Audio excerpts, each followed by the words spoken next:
Good morning, Gosha. Thank you for agreeing to take part in my new podcast, Under the Spotlight, brought to you in association with Ming. You're an active member as well, actually, of Ming, which is a free property networking event. We don't charge for anything, and we do have speakers, but the speakers don't charge, and there's definitely no upsell. So it's no entry fee, no costs, and so the most important thing now is you've got your cup of tea, I assume. And I do indeed. Well done. So we'll dive straight in. This is the first one, the first episode, so thank you for that. Thank you for being my guinea pig. In less than 5 minutes, can you just tell me a little bit about yourself, a bit about your background, where you come from, and what you do today? Where to start? Difficult one. So I started as a designer and worked in manufacturing industries for a while, setting up business processes and actually designing different objects, sort of a glass manufacturing in principle. And then at some point I decided to sort of scale up and go into architecture. And from there, my kind of journey transitioned into strategic asset management and property. And as I was kind of moving along, I set up last year my own company, Asset Management Systems, which is a startup consultancy. And my primary role is to support clients with looking at a different approach to managing portfolios or multiple assets. But in the context of property, it is very much about calculating costs of design, construction, maintenance. It's sort of developing a strategy for new buildings and refurbs that meet legislation compliance. It's also kind of looking at optimizing costs from different properties and getting more value from it, looking into achieving net zero target, and sort of setting up improvement strategies and business processes to get better at what people do. And I also provide sometimes training and sort of awareness workshops to be more productive and get things done much quicker, faster. So you just make everything a little bit more efficient? Yes, indeed. Okay, cost saving, time saving. Yeah. So looking into those, little nitty-gritty bits that make very big difference.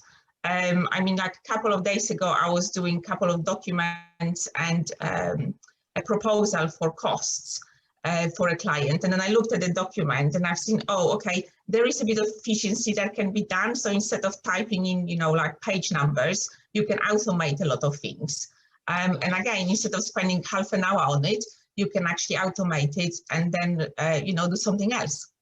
Okay, so have a cup of tea or go and meet your friends instead of, typing things up. So is this something that you've designed yourself? I mean, is it like a software system or? Some of it is more a sort of common sense and actually knowing where to look for the right things. Okay. But also, I don't have a software yet, but I am working on it. Fab. So in the next 12 weeks, I think I should be able to do my first testing. Excellent. Okay, right. Where are we at? Right. So the format for today. So that's a little bit of an introduction about you and about what you do nowadays. So what the way that this is going to run, it's going to be quite light-hearted. Couple of minutes, 2 or 3 minutes or so, just to answer 5 fairly simple questions, just about work and about yourself and so forth. I do have a little buzzer, like little bell, so if you're running over too long, don't worry, I'm going to help you out. So we'll do that, and then after we've done that, so that's going to take 10 minutes or so, something like that, 10, maybe 15 minutes. And after that, we're going to do a quick 10 random quick fire questions, a little bit of fun at the end. So if that's okay with you, should we see how we get on? Yeah. Okay, right. You're the managing director. I've done some homework on you. You're the managing director of Asset Management Systems. You've actually done some of this, just so in a brief 2 minutes, keep it fairly simple. Explain exactly what asset management systems does. It's a little bit what I already covered. It's looking at the productivity of how you manage properties. So if you have multiple portfolio of assets or properties, it's looking at the consolidated value and actually looking at the upgrades, or how can you improve them and have more value from it. So in terms of value, it's the price you get at the end. That's the kind of a current indicator. And it's also helping people to understand the strategic perspective. So how to bring in legislation and improvements into what you do currently. And at what stage would you get involved? Would you get involved before the actual acquisition, or is this to tidy up and streamline something that they've already got? Say, for instance, if you just used the analogy there of a portfolio, someone's already got a portfolio. Would it be, I'm looking to buy a portfolio of, say, 20 properties. Is that where I get you involved in the first place, so that you can say, yeah, Mark, this is worth doing, this is worth pursuing? Or would it be afterwards, I've already got 20 properties and you can help me in that respect to tidy up? So I could get involved at both stages. So at the point of acquisition, it's actually looking at the assets, the purchase value, and what condition they come in. So understanding what would you have to do to get it to the right level, or is it already giving you a lot of value to start with? Mm-hmm. And then when you already have a portfolio that you've been running for a while, I can then look at the whole holistic approach and see where the improvement and efficiencies are. And quite often it depends on how you've been running it. So if you maybe have been approaching the property on individual basis, that means you're duplicating quite a lot of things. But if you actually can consolidate how you manage properties, that gives you an extra, edge in terms of being more effective and productive. Okay, and this is your own business that you've set up recently, and how, yes. and how do you feel? How is that compared to being employed by somebody else? Can you be more efficient? Were your hands tied before? What was the reason that you moved to do it on your own? Yes, I think with corporate environment, you very much part of the machine, so to speak. Mm-hmm. And so with someone like me who has quite a lot of strategic skills, but also has a lot of hands-on experience how to deliver the whole piece, so design, construction, operations, I always kind of with full-time jobs got that bit or that bit or that bit. And so it never kind of sat well with me. And now being on my own, I actually can look at the whole piece, and that gives me much more advantage and kind of cutting edge, but also a lot of more freedom in terms of how I approach things. Good, good. Sounds like you made a good move. It feels much better, I have to say. yeah, it does. Right, next question. I can see that you've been involved in property for around about 10 years or so, and I'd like to get down to some highs and some lows. Tell me your greatest experience that you've had so far, and the one thing that you wish you'd maybe done differently.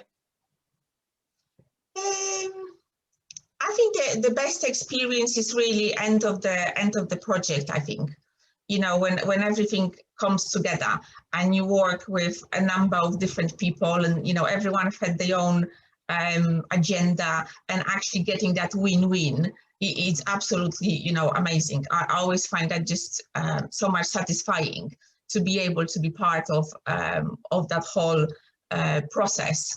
And so that's the sort of the most exciting part for me. Give me an example. What's the best one? I think Crown Estates, is the project I always kind of refer to. Okay. So I, as a soft landings lead, I used to sit on the design teams and work with them on specifying the operational requirements. So how the building would operate when it's finished, basically. And then I worked with the design team and the construction team. And at that point, when we were building one head-on street, and refurbishing and bringing new assets in, I've been able to bring in operational teams who would maintain the building and work with them on then procuring the right way of managing that building, you know, setting up the whole documentation, looking at the legislation compliance, the health and safety before we actually got to practical completion. And that way, at the handover, you know, everyone known what they would be doing and how the roles plan out. And so it's very satisfying to have everyone kind of happy with their deliverables. And, you know, having all those like 3 teams in one place, you know, having one big party in the handover is quite an achievement, because quite often the construction piece and operations don't always kind of match. And often operations and maintenance are not involved in projects so early. So they usually kind of get the keys and think like, well, what have we got here? And this sort of, you know, sometimes it happens that people just take it apart and have to put it back together the way they think about it. With having that transition and working together, you get that really, really, you know, big win. Yeah, no, that's good. And the other side of it, any bad experiences? Anyone that you wouldn't deal with ever again because they were a pain in the arse? I probably could go back to my kind of early days. Okay. I was just thinking, yes, probably there's been one company where I've had quite a bit of challenges, and so I used to manage 6 properties in London Bridge, and there were kind of listed buildings that were going through conversion and a lot of refurbishments, and I have been left with the tenants in situ. And so it's been very difficult for me to manage the expectations, especially that it happened that the you know, I'm not going to say the names, No. just in case someone will listen to that, and you know, the World Wide Web. Oh, I think you. But I've ended up in a very difficult position where I didn't have a control over the design and construction. I could only just feedback, and so the tenants were kind of saying, well, the roof is leaking. We're very concerned about our health and safety. We can't actually invite our customers to the building. And then the construction company was taking the roof off, turned off all of the services like heating and cooling. They overran with the project. So we were approaching sort of autumn. And so the water was pouring through the roof that didn't exist, and the heating didn't work. And I was kind of in between, stuck in between a lot of you know, divergent expectations. And so I thought, this is probably not the place for me. You learn a lot through the bad experiences there. Well, yes, you know, when you actually compare it with the good experience, these are all the lessons learned. Yeah, exactly. From like, well, you know, I'm sitting here stuck in the middle. How would I fix it if I would have a chance to do it again? Yeah, of course. So it can work. It can work. Yeah. I'm still a walking proof of it. Right. Next question, number 3, because we're going quite slowly actually here. So we're chatting away. Imagine I'm an aspiring apprentice, and maybe I want to look to either look at doing what you do as a career, or I wanted to change my career. Maybe I'm getting on a little bit. I want to change my career. First of all, would you advise it? And secondly, where would I start? I definitely would advise it. It's absolutely fascinating job, and you meet so many different people. If you like working with different people and like learning and experience, then that's definitely the job to do. I think starting point, the way I started, I was working in different parts of the industry. So moving around and getting hands-on experience is probably the best thing to do. Okay. So I work like in maintaining buildings, operating buildings. I sat on the design teams. I work with construction companies. So then that gives you that, a bigger picture view. Good. So the quick answer is, if I was wanted to get into it, yes, is the answer. It's a good role to get into. Okay, let's move on. Number 4. We'll move on to your home life. Actually, I can see you're married to Chris. Like I said, I've done my homework, and you've got a passion for sailing as well. Now we've only got like 2 or 3 minutes or so, not 2 or 3 hours, to talk about sailing. I mean, I personally would talk to you for hours about being on the water. But how did you get into it, and how long have you been doing it, and why? I started sailing when I was really a kid. We used to be part of a boat club, and the boats were just part of the normal life. And my dad used to go diving quite a lot, so water was just a part of of my upbringing.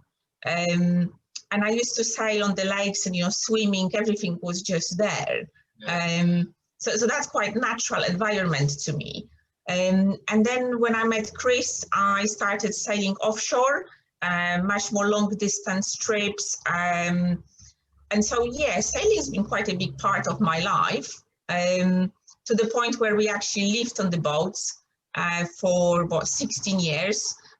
We've had a big Dutch barge, which we sailed across the North Sea together from Holland.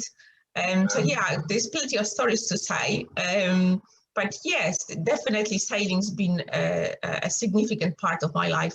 Well, it still is. And that's how you met? Yeah. And that's how you met. Fabulous. I could talk to you for hours about that. I need some tips. Yes, I was just getting going. Okay, last question of the 5. Not something we normally do in Ming. However, this isn't Ming. This is under the spotlight. The chance to sell yourself and sell your business. Why should a customer contact you? What makes you stand out? And I was going to say, how do they get in touch? But I'll put your details on at the end of the slide. So your email and contact number if you want me to, but definitely your email address. So go on. Why should they contact you? Very pragmatic, common sense approach to managing projects. Okay. I think that advisory and level of knowledge I provide could help clients to save a lot of money, be very effective, and actually grow their business further. Okay, that's good. Right, bear with me 1 moment.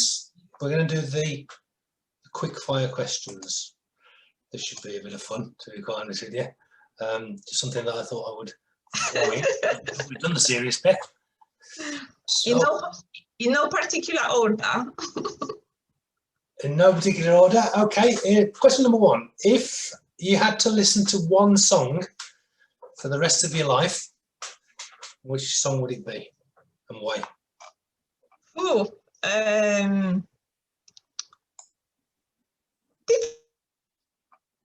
difficult one. Can I have 3 songs? Hey, go on, fire away, have 3.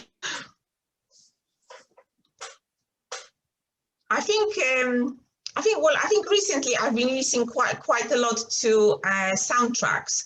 So okay. I quite like K-Pax. Okay. I don't even know what that is. Next one. What 3 items would you take to a deserted island or a desert island? I would take a book. Okay. What else would I take? Sun cream. And probably I don't know, gin and tonic. 3 very good answers. Number 3, who would you most like to switch places with for a day and why?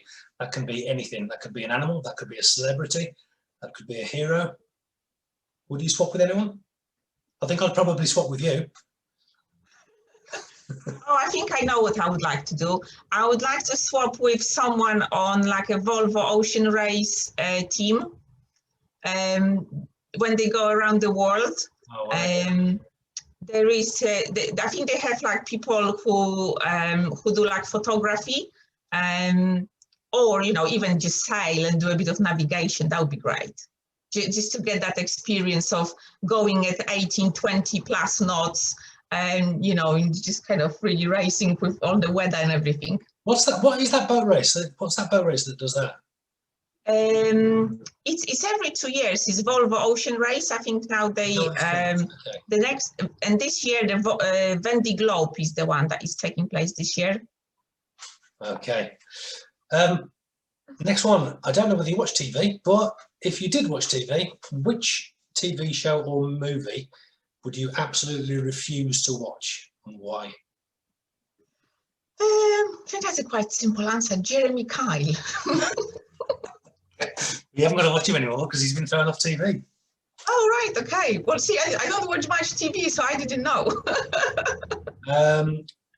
This week, what's the best thing that has happened to you so far this week? I've had a meeting with a mine company in the UK, and they really liked my approach to help them with implementing technology into the business. So I'm going to slowly start working through with them to getting it set up. Excellent, well done. Next one, what motivates you? Seeing how far I can go, just like just seeing how much I can kind of reach my own potential. So like, exceeding my own capability, learning, and actually, creating like a vision when I work with clients and helping them to get there. I think that's quite a powerful thing that usually gets me going, just have an idea, yeah. And then just, find a way there. And seeing it through. Yeah. Next one, what is your, you said you'd take a book onto a desert island, so what's your favourite book? Quite few. I have lots of favourite books, but I think the one I recently enjoyed is called The Riddle of the Sands. Okay. And it's about sailing. There's a surprise. And it's about a small wooden boat that is sailing in about sort of after the Second World War. It's two English guys going sailing in Holland and Germany, trying to become spies. And they're going through Frisian Islands without equipment and navigation. So it's really the old techniques they use for checking the depth and everything. So more factual than fictional. Yeah, yeah. Okay. 3 left. Although actually, I quite like like fiction as well. Okay. Next one. Starship and the Canoe, I think, was the sort of imaginary type of book. Okay. Next one, number 8. Would you rather win the lottery or work the perfect job? I think I know the answer to this. Can I have both? No, you can't. Pick one. No, I think having a perfect job. Okay. I thought you'd say that. Next one. This one's quite fun, actually. How would your friends describe you? Oh. Keep it clean. I think they'll describe me as quite agile and open-minded. Very good. And last but not least, where do you see yourself in 5 years' time? On a desert island with my gin and tonic and a book. Reading a book. Very good. Gosh, I think I would see myself. I would see asset management systems growing and expanding, and having maybe a bit more work-life balance time to go sailing. Okay, so a little bit more leisure time in 5 years' time. Excellent. Well, believe it or not, we've actually come to the end. And right. It was good. So thank you ever so much for coming on. It's been interesting. Plenty of value. I would encourage people to get in touch as well, because we've got a good audience in Ming, and you've got a lot of knowledge. You have a hell of a lot of knowledge, don't you, from what you've gathered over the years. Valuable. Yeah, I mean, you know, I spent 15 years working in the industry, but I also sit on like British Standard Committee with working with different standards, you know, just writing them for design and construction and operations. I've managed to complete Institute of Asset Management diploma, so that was quite a tough degree. So yes, I've spent some time on, you know, building my capability and knowledge. So there is plenty of it to be utilized. Gosha, it's been wonderful. Thank you ever so much for joining us. Hopefully we'll see you at the next Ming event. Yes, that will be Monday. Lovely. Thank you ever so much. Thank you so much for having me. Thank you. Well, what a lovely lady Gosha is. I've known Gosha for quite a while now. Great interview. So if you'd like to become a part of Ming, we are on all the usual social media channels like Facebook, LinkedIn. We've got a YouTube channel. I've also created a WhatsApp group. If you'd like to know any more, at the end of this video, I have created some barcodes, or QR codes, I think they're called. You can just scan that and you can join any of the group. If you'd like to be considered for Under the Spotlight, let me know by email or give me a call. And also, if you'd like to be a speaker at Ming, which is on the third Monday of each month, for a couple of hours, 1 till 3, let me know. It's a 20-25 minute presentation. All right, so thank you for watching, and catch you with the next one. Bye-bye.